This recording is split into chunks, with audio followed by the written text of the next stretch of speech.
ఆంధ్రప్రదేశ్లో కూడా అమలుపరచాల్సింది రాజారెడ్డి రాజ్యాంగాన్ని కాదు, అంబేద్కర్ గారి రాజ్యాంగాన్ని అమలుపరిచి చూపిస్తుంది ఆంధ్రప్రదేశ్లో ఎన్డీఏ ప్రభుత్వం, గౌరవ ముఖ్యమంత్రి నారా చంద్రబాబు నాయుడు గారి నాయకత్వంలో అని చెప్పి కూడా మీ అందరికీ తెలియజేస్తున్నాను.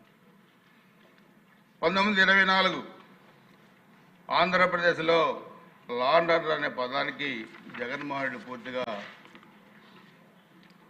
పక్కన పెట్టాడు అధ్యక్ష. చట్టం అనేది ఆ రోజుల్లో ఎక్కడ కూడా ఎలా పనిచేసిందో మనందరికీ కూడా తెలుసు. అది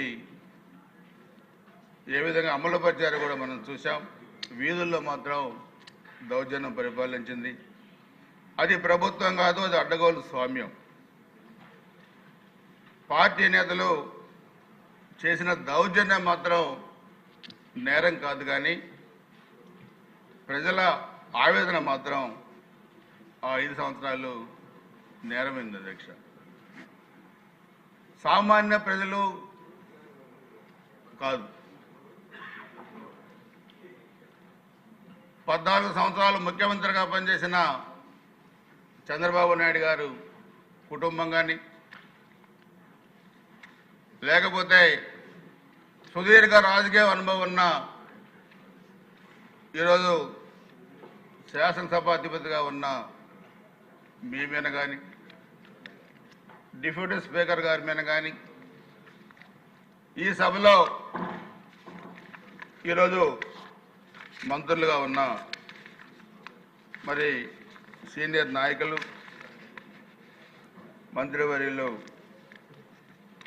అచ్చెన్నాయుడు గారి మీద, అదేవిధంగా కొల్లు రవీంద్ర గారి మీద. అధ్యక్ష, ఈరోజు మనం చూస్తే ఇక్కడే ఉన్నారు మా సోదరులు, నెల్లూరు జిల్లాలో సీనియర్ నాయకులు సోమిరెడ్డి చంద్రమోహన్ రెడ్డి గారు.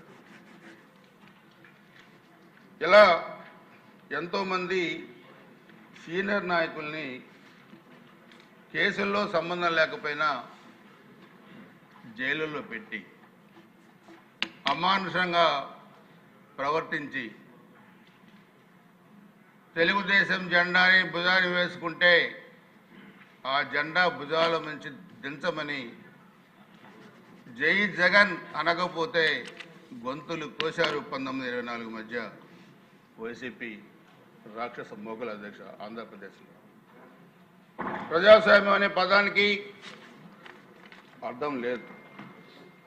మాట్లాడితే ఏ విధంగా హింసించారో, ఏ విధంగా చేశారో మనం చూసాం. ముఖ్యంగా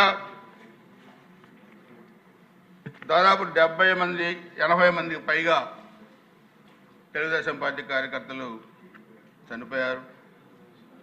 దాదాపు 250 మందికి పైగా కార్యకర్తని కాళ్ళు చేతులు విరగొట్టారు.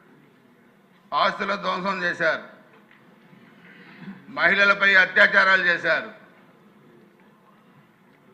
ప్రశ్నించిన చిన్న పిల్లల్ని, సోదరి విషయంలో ప్రశ్నించిన చిన్నపిల్లల్ని కూడా దారుణంగా కాల్చి చంపింది అధ్యక్ష కదా ప్రభుత్వం అని చెప్పి కూడా మీకు తెలియజేస్తా ఉన్నాను.